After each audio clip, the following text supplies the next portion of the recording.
Hello दोस्तों, आज की हमारी इस नई वीडियो में आपका स्वागत है। आज हम बात करने वाले हैं कोड ऑन सोशल सिक्योरिटी 2020 के बारे में।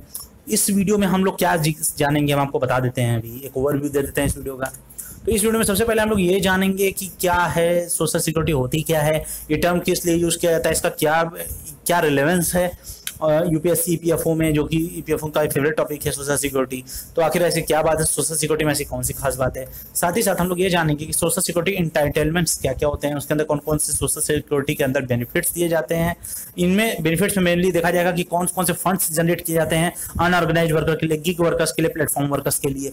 इसमें अनऑर्गेनाइज वर्कर कौन से होते हैं, गिग वर्कर कौन होते हैं, प्लेटफॉर्म वर्कर कौन होते हैं, इनके बारे में हम लोग जानेंगे। नेशनल सोशल सिक्योरिटी, कौन से नेशनल सोशल सिक्योरिटी प्रोग्राम बनाए जाते हैं गिग वर्कर्स के लिए और प्लेटफॉर्म वर्कर्स के लिए, हम लोग वो जानेंगे। साथ ही साथ जो एग्रीगेटर्स होते हैं उनका रोल क्या होता है, एग्रीगेटर होते कौन है, ये हम लोग जानेंगे। कैसे डेफिनेशन 2020 से 2019 से 2020 में अगर हम कंपेयर करें तो चेंज हुआ है, वो हम लोग जानेंगे इसमें। और क्या जो ग्रेजुटी होती है, ग्रेजुटी की एलिजिबिलिटी का टर्म क्या होता है और ग्रेजुटी होती क्या है, ये हम लोग जानेंगे। उसके बाद हम लोग ये देखेंगे कि provision on appeals, assessment and offences and penalties के बारे में हम लोग समझेंगे कि किस तरह अपील किया जाता है, असेस किया जाता है और किस तरह से ऑफेंसेस पेनल्टीज का क्या क्या रूल्स रेगुलेशन सरकार ने नया बनाया है सेंट्रल गवर्नमेंट में। और इसमें कई तरह की चीजें, और साथ ही साथ इसमें हम लोग अदर चीजेस को भी देखेंगे, जिसमें जो बोर्ड्स होते हैं, कितने मेंबर उसमें कैसे चेंजेस किए गए अनऑर्गेनाइज वर्कर्स के लिए। और साथ ही साथ जो एडिशनल पावर दिए गए हैं पेंडेमिक के समय में, वो क्या है एडिशनल पावर, वो कौन सी अतिरिक्त शक्ति है जो प्रोवाइड की गई है एपिडेमिक के समय। तो हम लोग ये सारी चीजें को जानेंगे फ्रेंड्स। तो ये अगर चैनल को सब्सक्राइब नहीं किए होंगे तो कर लीजिएगा, क्योंकि इस तरह की वीडियो आपको मिलती रहती हैं। और अगर आप लोग कोड ऑफ सोशल सिक्योरिटी जैसे हमने आपको बता दिया, लेकिन अगर आप जानना चाहते हैं इससे पहले की वीडियोस के बारे में, जो कि लेबर कोड की सीरीज में हम लोग सारी चीजें पढ़ा रहे हैं, तो आपको कुछ नहीं करना है, ज्यादा मेहनत नहीं करना है। आपको हमारी प्लेलिस्ट सेक्शन में यूपीएससी ईपीएफओ कंप्लीट कोर्स पे चले जाना है, वहां आपको सब मिल जाएगा। ये हमारी टोटल प्लेलिस्ट है जो टेस्ट अकेडमी पर रन कर रही है। अब हम क्या आपको एक एक का नाम लें, आप देख लीजिएगा, इसमें से जो भी आपके लिए बेनिफिशियल हो या जो आपके साथ पढ़ने वाला कोई बच्चा हो उसके साथ बेनिफिशियल हो, तो उसके लिए आप उसको हमारी वीडियो शेयर कर दीजिएगा, उसका भी बेनिफिट है, आपका भी फायदा है। तो चलिए शुरू करते हैं। तो सबसे पहले देखते हैं सोशल सिक्योरिटी होती क्या है। सोशल सिक्योरिटी हिंदी में क्या कहते हैं इसको, हिंदी में कहते हैं सामाजिक सुरक्षा। सामाजिक सुरक्षा क्या होती है, और सुरक्षा कैसी, यहाँ की सुरक्षा यहाँ किससे देनी है, क्या इंटरनेशनल लोगों से सुरक्षा देनी है या किससे सुरक्षा देनी है, आखिर कौन सी सुरक्षा की बात हो रही है। तो यहाँ देखिए, यहाँ सुरक्षा की बात हो रही है जो बेसिक मिनिमम नीड होती है। देखिए, हर व्यक्ति की अपनी एक बेसिक मिनिमम नीड होती है जो उसको पूरी करनी, जिसको पूरी करनी बहुत ही जरूरी होती है और जिसके बिना कोई इंसान रह नहीं सकता। जैसे कि आपका फूड हुआ, फूड के बिना कोई नहीं रह सकता है, तो उसके लिए देखना है। साथ ही साथ अगर कोई डिसेबल हो गया तो उसके लिए देखना है, कोई किसी आपदा में बच गया या कोई ऐसा हो तो वहां के लिए, उसके लिए सर्वाइवर हुआ वो, या किसी बीमारी से कोई सर्वाइव हुआ है तो उसके लिए देखना है कि कौन कौन से सर्वाइवर, किस तरह से वो बच रहा है, अपनी सुरक्षा वो किस तरह से कर रहा है। तो ये सारी चीजें देखी जाती हैं। तो अब देखिए, तो ये सोशल सिक्योरिटी के अंतर्गत चीजें आती हैं। अब सोशल सिक्योरिटी जो टर्म बेसिकली यूनाइटेड स्टेट्स का टर्म यूएसए में यूज किया जाता है बहुत ज्यादा। ये सोशल सिक्योरिटी जो है ये टर्म यूज किया जाता है, और यूएस में किसके लिए यूज किया जाता है, ये ओल्ड एज के लिए, जो लोग बूढ़े होते हैं उनके लिए, जो सर्वाइवर्स होते हैं जैसे मैंने आपको पहले ही बताया वो लोग होते हैं, और डिसेबिलिटी इंश्योरेंस, डिसेबिलिटी जितने लोग हैं जो लोग डिसेबल हो चुके हैं उनके लिए इंश्योरेंस, किस तरह से उन्हें सुरक्षा दी जाए, एक आर्थिक मदद, एक फाइनेंशियल फ्रीडम उनको दी जाए, इसके बारे में जो भी नियम कानून बनते हैं वो सोशल सिक्योरिटी के अंतर्गत आते हैं। और ये यूएसए में काफी पॉपुलर है, और इसमें OASDI कहते हैं, यानी कि ओल्ड एज और सर्वाइवर्स एंड डिसेबिलिटी इंश्योरेंस, ये इसको कहा जाता है। इसको प्रोग्राम चलाया जाता है इस तरह का यूनाइटेड स्टेट में। और ये यूनाइटेड स्टेट्स की बेसिकली जो सोशल सिक्योरिटी एडमिनिस्ट्रेशन होती है, यानी SSA, यानी सामाजिक सुरक्षा जो प्रशासन होता है वो देखता है, और ये एक फेडरल एजेंसी है। अब देखिए, फेडरल एजेंसी क्या होती है। फेडरल एजेंसी उस एजेंसी को कहते हैं जो जहां की, जिस देश की बात हो रही है उस देश की गवर्नमेंट किसी पर्टिकुलर प्रॉब्लम को दूर, किसी स्पेशल उस देश की प्रॉब्लम को दूर करने के लिए कोई एजेंसी बनाती है जो उस पर्टिकुलर मैटर को देखेगी और उससे रिलेटेड जो भी नियम कानून बना के उस मैटर को सॉल्व करना है, उस पर उसका पूरा ध्यान होता है। तो इसमें अब हम बात करेंगे, तो ये जो चीज हो रही है सोशल सिक्योरिटी, इस पे हम जो बात करेंगे वो सोशल सिक्योरिटी एडमिनिस्ट्रेशन की बात हो रही है, और ये एक फेडरल एजेंसी है।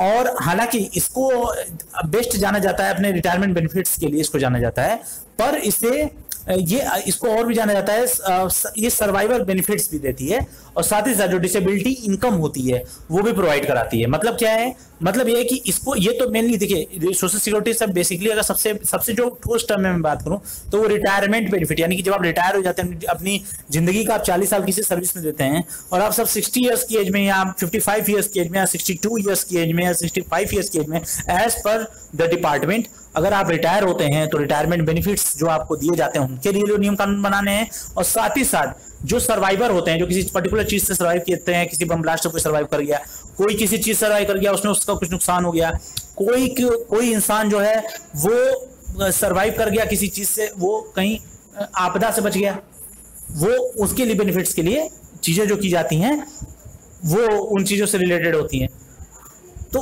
उसके लिए होता है ये चीजें। और साथ ही साथ जो डिसेबिलिटी इनकम होती है उसको भी देखा जाता है।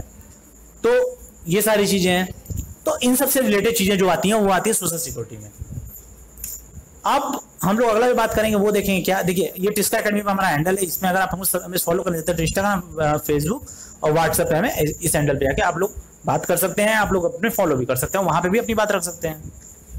अब हम लोग बात करते हैं सोशल सिक्योरिटी इंटाइटलमेंट्स के बारे में। आगे सोशल सिक्योरिटी कौन कौन से अंदर उसके अंदर इंटाइटलमेंट्स दिए गए हैं, कौन कौन सी सुविधाएं दी गई हैं, बेनिफिट्स क्या क्या दिए गए हैं, ये सब हम लोग देखेंगे। उनके अंदर कौन कौन सी चीजें आई हैं। देखिए 2019 का जो बिल करता था वो इसको मैंडेट कर दिया, यानी जरूरी कर दिया था सोशल सिक्योरिटी को कुछ सर्टेन एस्टेब्लिशमेंट के लिए। और ये एस्टेब्लिशमेंट यानी कि ये वो सुविधाएं कौन कौन सी थी, ये सुविधाएं जो बेसिकली थी बेस थी थ्रेशोल्ड के ऊपर। एक लिमिट रखा गया थ्रेशोल्ड, पिछली बार आपको बताया था हमने कि कुछ थ्रेशोल्ड एक लिमिट होती है, मैंने पिछली वीडियो में आपको थ्रेशोल्ड का मतलब समझाया है। तो थ्रेशोल्ड के ऊपर बेस थी, जैसे कि मान लीजिए साइज ऑफ एस्टेब्लिशमेंट क्या है, इनकम सीलिंग क्या है। इनकम सीलिंग का मतलब होता है एक इनकम कि इस पर्टिकुलर इनकम के ऊपर जैसे आप किसी को टैक्स दिया जाता है तो वो इनकम सीलिंग हो जाती है कि अगर आप 60,000 मंथली से ऊपर कमा रहे हैं, आप 80,000 कमा रहे हैं, तो उसके लिए आपको 30% का आपको एक टैक्स देना पड़ेगा। तो वो चीज होती है, उसके अंदर आती है। तो अब 2020 का, जबकि ये 2019 के अंतर्गत था कि सोशल सिक्योरिटी होती है, कुछ पर्टिकुलर एस्टेब्लिशमेंट के लिए दी जाती थी, इसमें एक थ्रेशोल्ड लिमिट तय किया जाता था और जो एस्टेब्लिशमेंट यानी कि जो भी आपकी संस्था होती है उसके साइज के अकॉर्डिंग और उसकी इनकम के अकॉर्डिंग एक थ्रेशोल्ड लिमिट उसके लिए क्रिएट किया जाता था। जबकि 2020 में क्या हुआ, 2020 ये कहता था कि जो सेंट्रल गवर्नमेंट है वो एक नोटिफिकेशन जारी करके जब चाहे तब वो अप्लाई कर सकती है कोर्ट को किसी भी एस्टेब्लिशमेंट के लिए, किसी भी के लिए, चाहे साइज उस एस्टेब्लिशमेंट का जो भी हो, थ्रेशोल्ड जो भी हो, वो नोटिफाई करके, पहले तो नोटिफाई करके बता देगी कि ये एस्टेब्लिशमेंट हम जारी करने वाले हैं, और उसके बाद वो अपने कोड को जारी कर सकती है 2020। जैसे 2019 में क्या होता था, 2019 में कहा जाता था कि कुछ पर्टिकुलर एस्टेब्लिशमेंट को ही अंदर में रखा गया है, जबकि 2020 में सेंट्रल गवर्नमेंट नोटिफिकेशन जारी करेगी और जिस एस्टेब्लिशमेंट को भी चाहे वो अंदर एक थ्रेशोल्ड लिमिट को क्रिएट उसके हिसाब अपने हिसाब से सेट करके वो एक नया एस्टेब्लिशमेंट कोड बना सकती है। एक ये हो गया।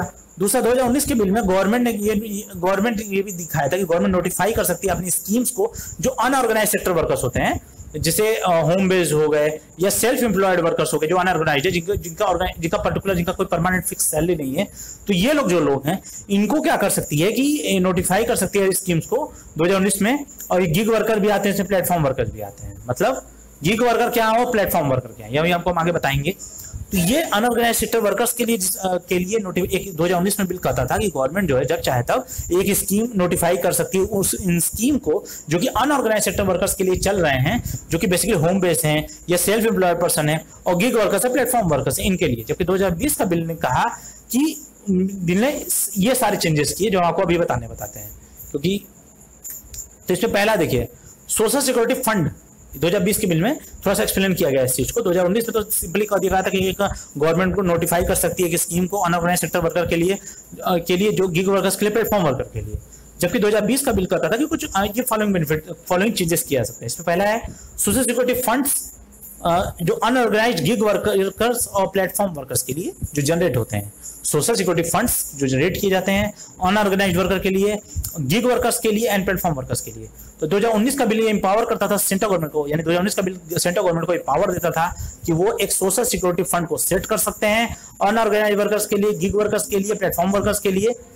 तो 2019 का बिल ये एम्पावर करता था। जबकि 2020 का बिल ये कहता था कि सेंट्रल गवर्नमेंट जो है वो सेट कर सकती है इस तरह के फंड को, और स्टेट गवर्नमेंट जो है वो भी सेट कर सकती है इस फंड को, और साथ ही साथ एडमिनिस्टर कर सकती है इसको प्रशासनिक लेवल पे भी देख सकती है, सेपरेट सोशल सिक्योरिटी फंड्स बना के अनऑर्गेनाइज्ड वर्कर के लिए। यानी 2019 का बिल तो सिर्फ ये कहता था कि सेंट्रल गवर्नमेंट के पास ये पावर है कि सोशल सिक्योरिटी फंड बना सकती है गिग वर्कर्स के लिए, अनऑर्गेनाइज वर्कर के लिए, प्लेटफॉर्म वर्कर के लिए। जबकि सेंट्रल गवर्नमेंट जबकि 2020 का बिल ये कहता था कि सेंट्रल गवर्नमेंट कोई भी फंड इस तरह का बना सकती है और साथ ही साथ स्टेट गवर्नमेंट जो है वो भी चाहे तो एक वो सेट कर सकती है, एडमिनिस्टर कर सकती है, यानी कि उसको उसके प्रशासनिक लेवल पे उसको जो चेंजेस करने चाहिए वो कर सकती है सोशल सिक्योरिटी फंड के लिए जो कि अनऑर्गेनाइज वर्कर है। सिर्फ अनऑर्गेनाइज वर्कर के लिए ही ऐसा दिया था। और 2020 के बिल में यह भी प्रोविजन बनाया गया था कि रजिस्ट्रेशन किया जाना चाहिए तीनों कैटेगरी वर्कर का, चाहे वो अनऑर्गेनाइज हो, गिग वर्कर्स हो और प्लेटफॉर्म वर्कर, ताकि सरकार को ये पता चल सके कि फंड जिसके लिए वो जारी कर रही है वो एक्चुअल में उसमें लोग कितने हैं, ताकि उसमें किसी तरीके की कोई धांधली या कोई चीटिंग ना हो। अब इसमें हम आपको एक चीज समझा दें कि अनऑर्गेनाइज वर्कर तो मैंने आपको पहले बता दिया था पिछले वीडियो में। गिग वर्कर्स क्या होते हैं, प्लेटफॉर्म वर्कर्स क्या होते हैं। तो ये गिग वर्कर्स होते हैं बेसिकली जो कि टेम्परेरी वर्कर्स होते हैं, यानी कि ऐसा नहीं, जब जरूरत पड़ेगी तो उनको बुला लिया जाएगा, उनसे जरूरत भर का काम ले लिया जाएगा और उनको जो वेजेस होते हैं उनके हिसाब से जो उनकी पेमेंट होती है वो कर दी जाएगी उस हिसाब से। जबकि प्लेटफॉर्म वर्कर क्या होते हैं, प्लेटफॉर्म वर्कर वो होते हैं जिनको जो एक पर्टिकुलर जगह पे पर्टिकुलर उनको एक प्लेटफॉर्म दिया जाता है कि उसी पर्टिकुलर वर्क को वो करेंगे और उनको वही काम दिया जाता है, तो वो प्लेटफॉर्म वर्कर के अंतर्गत आते हैं। उनको एक स्पेशल कैटेगरी का एक काम दे दिया जाता है कि ये काम आपको करना है, तो वो उसी पर्टिकुलर दायरे में रह के वो काम करते हैं। जबकि गिग वर्कर होते हैं उनको टेम्परेरी वर्कर्स होते हैं, उनको किसी भी काम में लगा, जैसे एक तरह समझिए बैंकों में जैसे ऑफिस असिस्टेंट होता है तो वो गिग वर्कर्स की श्रेणी में आ जाता है। हालांकि उसमें परमानेंट सैलरी है, परमानेंट सैलरी वाली चीज प्राइवेट सेक्टर में नहीं होती है, लेकिन गिग वर्कर्स का काम अगर आप एक मोटा समझना चाहें MTS मल्टीटास्किंग वाला, तो गिग वर्कर्स में आता है, टेम्परेरी होते हैं, ये इनको जब चाहे तब निकाला भी जा सकता है। क्योंकि बैंकों में ऐसा नहीं है, लेकिन ये मैंने आपको एग्जांपल के तौर पर, इसको बैंक से आप रिलेट मत करिएगा, ये मैंने आपको एग्जांपल के तौर पे समझाया है। तो ये है, अब आपको समझ में आ गया होगा उम्मीद करता हूं मैं। तो अब इसमें जो 2020 में जैसे मैंने आपको बताया था कि इसमें जो चेंजेस किए गए थे वो बेनिफिट्स के चेंजेस किए गए थे वो थे बिल 2020 के बिल में फॉलोइंग चेंजेस किए गए थे। तो उसमें पहला तो हमने आपको समझा दिया कि किस तरह सोशल सिक्योरिटी फंड जो बनाया था वो। अब हम दूसरा बताएंगे आपको national social security gig workers platform workers के लिए। अब नेशनल लेवल पर कौन सोशल सिक्योरिटी वो, तो देखो 2019 का बिल ये कहता था कि किसी भी स्टेब्लिशमेंट के लिए, चाहे वो नेशनल या अलग अलग तरीके के स्टेट लेवल पे हो, किसी भी स्कीम को एडमिनिस्टर करने के लिए अनऑर्गेनाइज सेक्टर वर्कर्स के लिए वो प्रोवाइड करता था स्टेब्लिशमेंट, मतलब 2019 का बिल ये कोई स्टेब्लिशमेंट यानी कि वो व्यवस्था देता था किसी भी नेशनल और हर अलग अलग स्टेट बोर्ड्स के लिए कि स्कीम को एडमिनिस्टर कर सकते हैं अनऑर्गेनाइज सेक्टर वर्कर्स के लिए। जबकि 2020 का बिल ये कहता था कि अनऑर्गेनाइज वर्कर के साथ ही साथ जो नेशनल सोशल सिक्योरिटी बोर्ड होता है, एक बोर्ड बनेगा मतलब नेशनल सोशल सिक्योरिटी के नाम से, वो भी एक्ट करेगा बोर्ड के तौर पे, जिसका पर्पज रहेगा कि गिग वर्कर्स और प्लेटफॉर्म वर्कर्स के वेलफेयर के लिए, और साथ ही साथ वो रिकमेंड भी करेगा समय समय पे, और स्कीम्स जो होती हैं गवर्नमेंट की उसको भी मॉनिटर करेगा, जो इस पे टारगेट करेगा बेसिकली उन स्कीम्स के ऊपर जो गिग वर्कर्स के लिए होते हैं, प्लेटफॉर्म वर्कर्स के लिए होते हैं। और इस तरह के केस में जो बोर्ड होता है उसमें अलग अलग तरीके के मेंबर्स होते हैं, जिसमें पहला क्या है, 5 रिप्रेजेंटेटिव होते हैं एग्रीगेटर्स के, जो कि नॉमिनेटेड किए जाते हैं सेंट्रल गवर्नमेंट के द्वारा। एग्रीगेटर वो चीज होते हैं जो कई सारे कामों को एक साथ देखते हैं। तो इस तरह के टोटल 5 एग्रीगेटर्स को रखा जाएगा जो कि सेंट्रल गवर्नमेंट नॉमिनेट करेगी कि इन 5 लोगों को बनाना चाहिए। 5 रिप्रेजेंटेटिव होते हैं गिग वर्कर्स के लिए, प्लेटफॉर्म वर्कर्स के लिए, जो कि नॉमिनेटेड किए जाते हैं सेंट्रल गवर्नमेंट के द्वारा। और एक होते हैं डायरेक्टर जनरल ऑफ ESIC यानी एम्प्लॉय स्टेट इंश्योरेंस कॉर्पोरेशन। इसके बारे में भी हमने वीडियो बनाई हुई है, जाके आप इसी लाइन में आप देखेंगे तो आपको EPF की सीरीज में मिल जाएगा। और 5 जो है रिप्रेजेंटेटिव होंगे स्टेट गवर्नमेंट के। मतलब क्या है, मतलब 2019 का बिल तो सीधा सीधा ये कह देता था कि एक एस्टेब्लिशमेंट बनेगा नेशनल और अलग अलग स्टेट लेवल के लिए, जिससे जो भी अनऑर्गेनाइज सेक्टर वर्कर्स के लिए जो स्कीम्स आती हैं उनको समय समय पर जांच कर सके, उसकी समय समय पर उसको प्रशासनिक लेवल पर चेक कर सके, और जो भी प्रशासन से रिलेटेड चीजें उसको सही लोगों तक पहुंचा सके।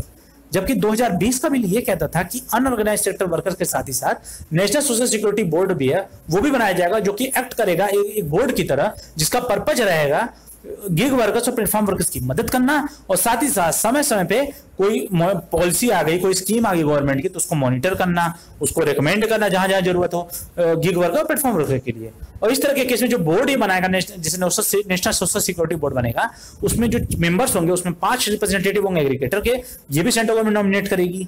दूसरा क्या है, 5 रिप्रेजेंटेटिव होंगे गिग वर्कर्स और प्लेटफॉर्म वर्कर्स के, जो कि सेंट्रल गवर्नमेंट नॉमिनेट करेगी। और तीसरा होता है डायरेक्टर जनरल ऑफ ESIC, और चौथा होता है 5 रिप्रेजेंटेटिव ऑफ स्टेट गवर्नमेंट। तो ये सारी चीजें आ जाएंगी इसमें, स्टेट गवर्नमेंट के 5 रिप्रेजेंटेटिव होंगे।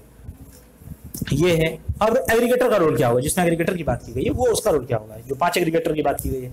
तो देखिए 2020 का बिल क्लैरिफाई करता है कि कोई की स्कीम जो होती है गिग वर्कर्स के लिए, प्लेटफॉर्म वर्कर्स के लिए, उसको फंड किया जाएगा। उसको कहां से फंड मिलेगा, उसे मिलेगा जो कंट्रीब्यूशन होता है सेंट्रल गवर्नमेंट के द्वारा, स्टेट गवर्नमेंट के द्वारा, एग्रीगेटर्स के द्वारा।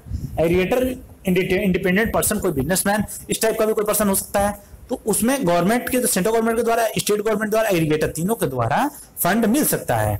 और इस पर्पस के लिए बिल में स्पेसिफाई किया है, एक लिस्ट ऑफ एग्रीगेटर को दिया है शेड्यूल 7 में कि एग्रीगेटर कौन होंगे, आखिर उनके लिए सेक्शन 7 में अलग से प्रावधान है। और इसमें टोटल 9 कैटेगरी मेंशन किया गया है, जिसमें शेयरिंग सर्विस हुई, food and grocery delivery services हो गई, कंटेंट एंड मीडिया सर्विस से रिलेटेड लोग हो गए, ई मार्केट प्लेस से लोग हो गए, वो सारे लोग आ जाएंगे एग्रीगेटर की लिस्ट में। और इस तरह का कोई भी कंट्रीब्यूशन किया जाता है इस तरह के एग्रीगेटर के द्वारा, उसे गवर्नमेंट नोटिफाई करेगी, जो कि फॉल करता है 1 से 2% of annual turnover of aggregator.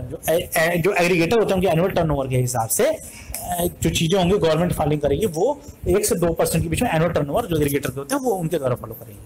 हालांकि इस तरह का कंट्रीब्यूशन जो है वो 5% से ज्यादा नहीं होना चाहिए उस अमाउंट के, जो कि पेड किया जाए, पेएबल किया जाना चाहिए एक एग्रीगेटर के द्वारा, गिग वर्कर के द्वारा, प्लेटफॉर्म वर्कर के द्वारा। तो यानी इस तरह का कंट्रीब्यूशन जो है वो 5% से ज्यादा का अमाउंट नहीं होना चाहिए, यानी एक लिमिट है उसकी। तो इस तरह कोई भी कंट्रीब्यूशन किया जाएगा एग्रीगेटर के द्वारा, जो कि गवर्नमेंट नोटिफाई करेगी, वो 1 से 2% एनुअल टर्नओवर पर बेस होगा। और साथ ही साथ इस तरह का कंट्रीब्यूशन जो होता है वो 5% से ज्यादा अमाउंट पेड नहीं किया जाता, पेएबल नहीं किया जाना चाहिए किसी भी एग्रीगेटर, गिग वर्कर या प्लेटफॉर्म वर्कर के द्वारा। अगला क्या है, अगला है जो चेंजेस किए जाते हैं डेफिनेशन में। इसमें 2020 का बिल का ये चेंज करता था डेफिनेशन को, उसको सर्टेन टर्म ऑफ कोड को लेके। इसमें क्या इंक्लूड है, इसमें इंक्लूड है जो डेफिनेशन है वो थोड़ा सा, जो एम्प्लॉयज के डेफिनेशन उसको थोड़ा सा चेंज करना, एक्सपेंड कर देना, बढ़ा देना उसको थोड़ा सा। इसमें उन वर्कर्स को भी इंक्लूड कर देना जो कि कॉन्ट्रैक्टर हैं, उनको भी हम लोग एम्प्लॉय में रख लेंगे, यानी जो ठेकेदार हैं उनको भी हम लोग रख लेते हैं। साथ ही साथ जो इसमें इंटर स्टेट माइग्रेंट वर्कर, जो कि माइग्रेंट बाहर से आते हैं वर्कर, माइग्रेंट वर्कर कौन होते हैं, जो माइग्रेट करते हैं, यानी अपने विलेज से माइग्रेट करके, अपने विलेज को छोड़ के, अपने परिवार को छोड़ के वो यहाँ आके रहते हैं, शहरों में रहते हैं, ताकि वो अपने मालिक लोगों के साथ काम कर सके और कुछ पैसे कमा सके। यही लोग पैसे कमा के उस पैसे को घर भेजते हैं। ये मजदूर टाइप के लोग होते हैं इस तरह बेसिकली। तो ये अलग अलग स्टेट से भी आते हैं, इसलिए इंटर स्टेट का यहाँ जिक्र है। तो इस तरह का जो इंटर स्टेट मजदूर होते हैं उनको, उनके डिफिनेशन को थोड़ा सा चेंज करना, एक्सपेंड करना, बढ़ा देना, जिसमें इंक्लूड होगा सेम एम्प्लॉयड वर्कर जो कि अनदर स्टेट है, दूसरे स्टेट से जो आते हैं वो भी इसमें शामिल होंगे। अगला क्या है, जो प्लेटफॉर्म वर्कर हैं उनकी डेफिनेशन को थोड़ा सा एक्सपेंड कर देना। इसमें जो एडिशनल कैटेगरी रख दिया जाएगा वो सर्विसेज का रख जाएगा या एक्टिविटीज का रख दिया जाएगा, जो कि गवर्नमेंट नोटिफाई करती है। साथ ही साथ एक्सपेंड कर देना डेफिनेशन को, जो कि ऑडियो विजुअल प्रोडक्शन पे हो, जिनमें इंक्लूड होते हैं films, web based serials, talk shows, reality shows, sports shows, ये सारे जो चीज आते हैं ऑडियो विजुअल प्रोडक्शन, उनको इंक्लूड कर दिया गया है। और क्या हुआ है, और इसमें कुछ एग्जेम्पशन यानी छूट दी गई है कंस्ट्रक्शन वर्कर्स को, जो बिल्डिंग के अदर कंस्ट्रक्शन वर्क होते हैं, अगर टोटल कॉस्ट जो कंस्ट्रक्शन का है वो 50 लाख से ज्यादा है तो उसमें कुछ छूट दिया जाएगा कंस्ट्रक्शन वर्कर का। और अगर एम्प्लॉयर या एम्प्लॉय जो है उसका, अगर वो एम्प्लॉय करता है एक सर्टेन नंबर ऑफ नोटिफाइड जो वर्कर होते हैं, उनसे ज्यादा लोगों को अगर एम्प्लॉय करें, ज्यादा से ज्यादा लोगों को अगर वो रोजगार देता है कंस्ट्रक्शन में अपने, और 50 लाख से ऊपर का उसका कंस्ट्रक्शन पार होता है, तब उसे एक्सेम्पशन यानी कुछ छूट दी जाएगी, उसके जो भी टैक्स वगैरह होते हैं या जो भी चीज होती है उस पर छूट मिलेगी, जिससे उससे वो अपनी सुविधाओं को थोड़ी सस्ती कर सके। और साथ ही साथ उसमें ये भी देखा जाएगा कि वो ज्यादा से ज्यादा लोगों को सैलरी पे रख रहा है, तो सैलरी पे ज्यादा लोगों को रख रहा है, तो निश्चित सी बात है कि उसको जो है थोड़ा सा उसको अपने फंड्स को कट करने पड़ेंगे। तो फंड्स को कहीं कट करने के चक्कर में कहीं वो बहुत ज्यादा महंगाई ना बढ़ा दे, इस वजह से एक 50 लाख की लिमिट रख दी गई है, जिससे बाद में सरकार उसमें छूट दे देगी। अगला क्या है, जो टर्म ऑफ एलिजिबिलिटी होता है ग्रेजुएटी का मतलब क्या होता है, रिटायरमेंट, जब कोई रिटायर होता है तो उसको कुछ पैसे मिलते हैं, जो उसको पीएफ अकाउंट में जमा करता रहता है, तो उससे जो उसको पैसे मिलते हैं वही ग्रेजुएटी होती है। जो एक साथ एक मुश्त पैसा मिलता है, जो पेंशन मिले मैं उसकी बात नहीं कर रहा हूँ, और पेंशन भी वैसे सब डिपार्टमेंट में है नहीं, डिफेंस में आपको और कुछ जगहों पे है, तो ये पेंशन सुविधा की बात नहीं कर रही। और ये इसमें जो वो रिटायरमेंट आप सुने होंगे ना कि ये रिटायरमेंट हुआ रेलवे से, तो उसे 1 करोड़ मिला या उसे 80 लाख मिला, तो क्या है 80 लाख, ये 1 करोड़ क्या है, ये ग्रेजुएटी है। तो ये term of eligibility of gratuity का, एलिजिबिलिटी क्या है, टर्म क्या होता है, वो उससे रिलेटेड था। तो इसमें 2019 का बिल ये कहता था कि ग्रेजुएटी जो होती है वो पेबल की जाएगी, उन्हें देने योग्य होगी एम्प्लॉयमेंट के टर्मिनेशन पे, अगर एम्प्लॉय जो होता है वो किसी भी ऑर्गेनाइजेशन के अंदर कम से कम 5 साल है उससे ज्यादा रहा हो। और जबकि 2020 का बिल ने कहता ग्रेजुटी को रिड्यूस कर दिया था, पीरियड को 5 साल से कम कर दिया था, 5 से 3 साल तक कर दिया था वर्किंग जर्नलिस्ट के लिए। तो देखिए जो टर्म ऑफ एलिजिबिलिटी होता है ग्रेजुटी का, उसमें क्या क्या चीजें आती हैं। उसमें 2019 का बिल ये कहता है कि ग्रेजुटी जो होता है पेएबल होता है टर्मिनेशन ऑफ एम्प्लॉयमेंट, एम्प्लॉयमेंट के टर्मिनेशन को लेकर अगर एम्प्लॉयज जो होते हैं वो किसी भी ऑर्गेनाइजेशन में होते हैं कम से कम 5 साल के लिए। और जबकि 2020 का बिल क्या कहता था ग्रेजुटी के पीरियड को 5 से 3 साल के लिए रिड्यूस कर दिया था वर्किंग जर्नलिस्ट के लिए। तो ये सिर्फ वर्किंग जर्नलिस्ट के लिए ही रिड्यूस किया गया था, तो ये इसमें टोटल चेंजेस किया गया। अब अगला बात करते हैं कि कौन से प्रोविजंस है अपील्स, असेसमेंट और ऑफेंसेस और पेनल्टीज में क्या क्या है। तो अपील के अंदर पहली चीज क्या आती है, ठीक है 2019 का बिल ये ऑथराइज करता था जो भी ऑफिसर्स होते हैं उनको ये ताकत मिलती है कि वो इंक्वायरी कर सकते हैं और डिसाइड कर सकते हैं मैटर से रिलेटेड। इंक्वायरी क्या करेंगे वो, ठीक है कोई भी डिस्प्यूट्स होता है जो कि होता है जिसका कारण होता है कोई भी प्रोविजन होता है प्रोविडेंट फंड यानी पीएफ का या एम्प्लॉय स्टेट इंश्योरेंस से रिलेटेड जो प्रोविजंस होते हैं उनके एप्लीकेशन से रिलेटेड कुछ सर्टेन एस्टेब्लिशमेंट में, यानी कि सर्टेन एस्टेब्लिशमेंट जो बनाया जाता है यानी कि जो इंडस्ट्रीज होती हैं उनमें पीएफ का क्या प्रोविजन चल रहा है, उससे रिलेटेड क्या झगड़े हैं, और साथ ही साथ कौन कौन से प्रोविजन है जो कि एम्प्लॉय स्टेट इंश्योरेंस में चल रहे हैं, जिससे इंश्योरेंस से रिलेटेड जो भी एक डिससेटिस्फैक्शन की चीजें चल रही हैं लोगों की नजर में, जिससे कि जो वहां के एम्प्लॉय हैं वो सेटिस्फाइड नहीं है अपने ऑर्गेनाइजेशन से या अपने मालिक से। तो ये जो डिस्प्यूट्स जो होते हैं, इसमें जो डिस्प्यूट्स राइज हो जाते हैं उनके लिए ऑथराइज ऑफिसर जो होते हैं उनको ताकत दिया था का बिल। और साथ ही साथ क्या कहता है जो अमाउंट्स होते हैं डिफाइन किया गया था एम्प्लॉयर्स को यानी मालिकों को इस हेड्स के द्वारा, इसमें अमाउंट कुछ पर्टिकुलर डिसाइड कर दिया गया था। और कोई भी एग्रीगेटर पार्टी होता है वो फाइल कर सकता है रिव्यू का इस ऑर्डर से रिलेटेड, मतलब जो भी अमाउंट होता है किसी भी एम्प्लॉयर के लिए इस हेड्स के अंतर्गत वो एक अमाउंट तय कर दिया गया और कोई भी एग्रीगेटर पार्टी होती है वो फाइल कर सकते हैं रिव्यू का अपने ऑर्डर को। और 2020 का बिल ने क्या किया, इस प्रोविजन को रिमूव कर दिया। मतलब इस प्रोविजन मतलब सारे 2019 का बिल था डिस्प्यूट से जो रिलेटेड था, प्रोविजन से रिलेटेड, पीएफ से रिलेटेड, एम्प्लॉय स्टेट इंश्योरेंस से रिलेटेड, इन सारी चीजों को एक साथ 2020 का बिल खारिज कर दिया। तो ये अपील वाला हो गया।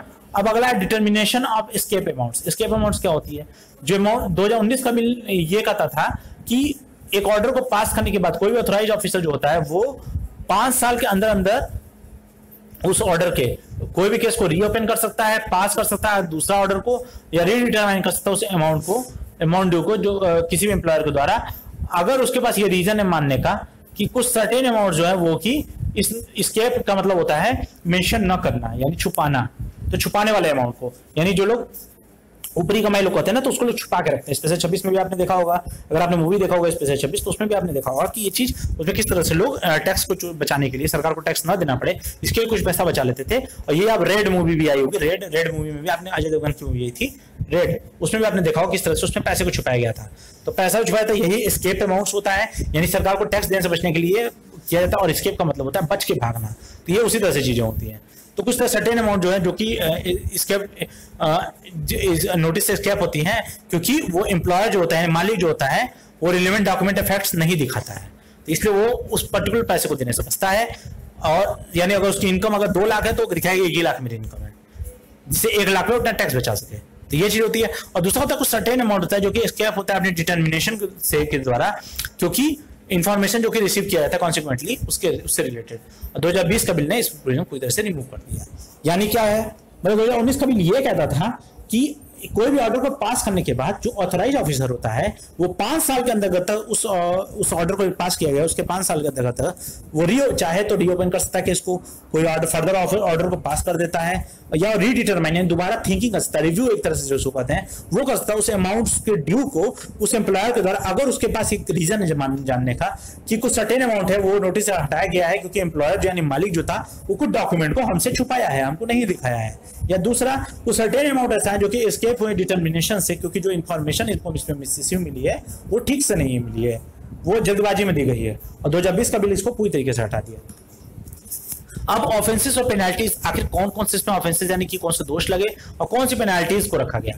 तो 2020 का बिल ने क्या क्या चेंज किया पेनाल्टीज को कुछ सर्टेन ऑफेंसेस के लिए, यानी कुछ पर्टिकुलर ऑफेंसेस के लिए 2020 का बिल क्या चेंज किया। जैसे एग्जांपल के तौर पे मैक्सिमम जो इम्प्रिजनमेंट यानी कि जो जेल की अवधि थी, किसी भी इंस्पेक्टर को काम करने से रोकना, उसकी ड्यूटी को करने से रोकना, उसको रिड्यूस कर दिया गया। पहले उसको उस पर 1 साल की सजा मिलती थी, अब उस पर सिर्फ 6 महीने की सजा मिलेगी। उसी तरह से पेनाल्टी जो था अनलॉफुल डिडक्टिंग करने का किसी भी एम्प्लॉयज के कंट्रीब्यूशन को एम्प्लॉयज के वेजेस के द्वारा एम्प्लॉय की वजह से वो चेंज किया गया इम्प्रिजनमेंट जो टर्म था, यानी कि जेल का जो टर्म था 1 ईयर या फाइन किया गया 50,000 का, 50,000 से फाइन किया गया करीब करीब 50,000 से 50,000 जो किया गया था 1 ईयर रखा गया था। पहले क्या रखा गया था 1 साल या फाइन मिले दिया जाएगा 50,000 का, अब उसको सिर्फ फाइन में कन्वर्ट कर दिया गया, 1 साल का इम्प्रिजनमेंट हटा दिया गया। अब इसको पूरा समझाएं आपको। तो 2020 का बिल क्या किया था कि कुछ चेंज कर दिया था, कुछ पेनाल्टी से रिलेटेड, कुछ जो पनिशमेंट होती है उससे रिलेटेड, कुछ सर्टेन ऑफेंसेस यानी कि कुछ सर्टेन गलत काम जो होते हैं उनके ऑफेंसेस में, उसमें एग्जांपल है जो मैक्सिमम इम्प्रिजनमेंट यानी सबसे ज्यादा जो उसको जेल की अवधि उसको दी जा सकती थी। किसी भी इंस्पेक्टर, अगर कोई भी मान लीजिए एम्प्लॉयर हो, वो क्या करता है किसी भी इंस्पेक्टर आता है उसके जांच करने के लिए, उसके काम करने से उसको बाधित करता है, उसको रोकता है, तो उसको क्या कहता है 1 साल की सजा हो सकती है उसको अब जो है 2020 का बिल 6 महीने का कर दिया सजा।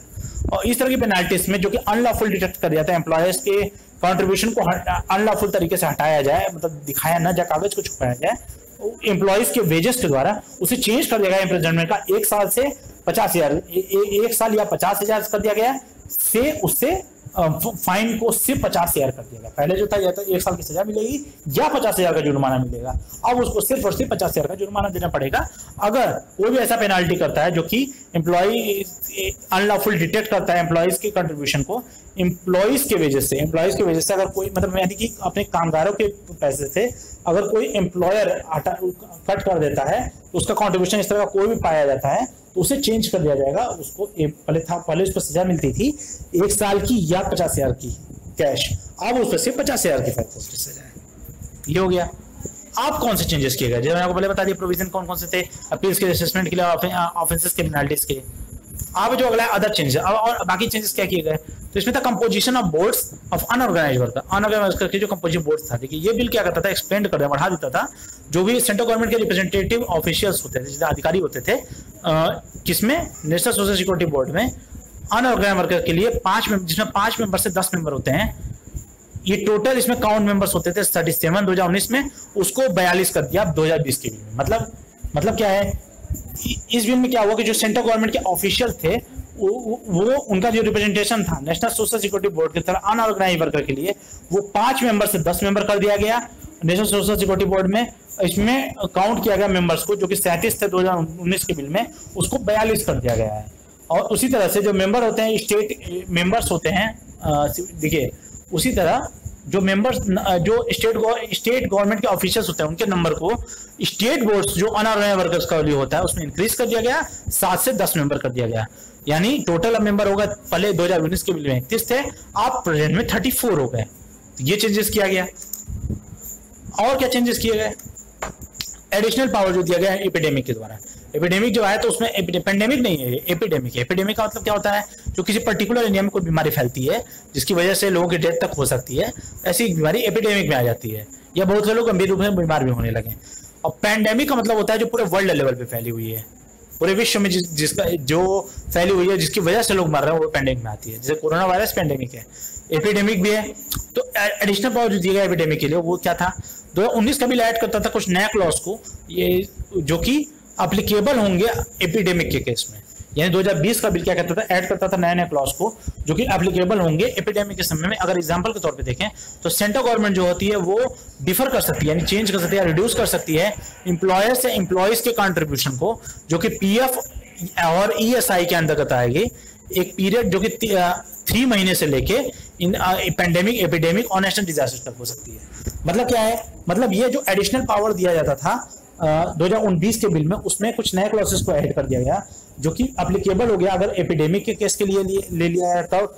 और इसमें एग्जांपल के तौर पे लिया गया सेंट्रल गवर्नमेंट जो है वो डिफर कर सकती है, यानी वो थोड़े से चेंज कर सकती है, रिड्यूस कर सकती है एम्प्लॉयर से एम्प्लॉयज के कंट्रीब्यूशन को पीएफ ईएसआई के द्वारा अप टू 3 मंथ्स, 3 महीने तक, अगर पेंडेमिक होता है या एपिडेमिक होता है या नेशनल डिजास्टर आ जाता है। इस केस में जो भी एडिशनल पावर है वो एपिडेमिक के समय इस बिल में वो दिया गया।